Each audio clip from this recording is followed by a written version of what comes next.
আজকে আপনাদের মন্দিরে আমাদের আমন্ত্রণ জানিয়েছেন, আমরা আপনাদের কৃতজ্ঞতা এবং ধন্যবাদ জানাই। সকলকে শারদীয় শুভেচ্ছা এবং অভিনন্দন।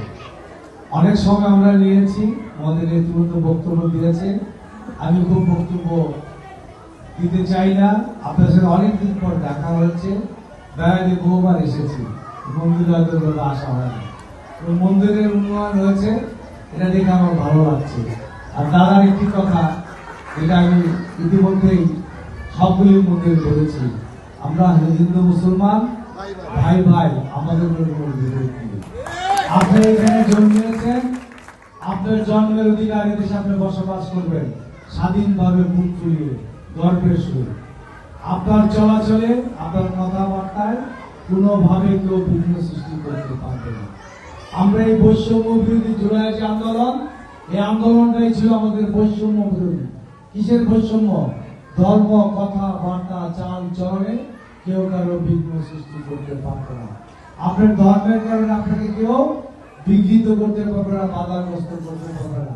আমি আপনাদের অনুরোধ রাখবো, আগামী দিনে আমাদের হিন্দু ভাই বোনেরা, আমাদের এই অঞ্চলে আপনারা জন্মেছেন, আপনার জন্মসূত্রে বাংলাদেশি, আমরাও বাংলাদেশি। আপনি আপনার জন্মের অধিকার নিয়ে এখানে বসবাস করবেন, আপনারা আপনাদেরকে সহযোগিতা করবেন। আপনারা ঐক্যবদ্ধ থাকবেন। ঐক্যবদ্ধ কোন শক্তির কাছে কোন প্রকার ষড়যন্ত্র করে ফ্যাসিস্টরা টিকে থাকতে পারে নাই, পারবে না। আপনারা ঐক্যবদ্ধ থাকবেন, আমরা আপনাদের পিছে আছি। অনেক সময় অনেকভাবে ব্যক্তির স্বার্থে বাংলাদেশে হিন্দু সম্প্রদায়ের বাইরে নির্যাতন হয়েছে। ধর্মের কারণে আমাদের কোনোদিন বিভেদ হয় নাই। জন্মান্তরে আমরা দেখেছি।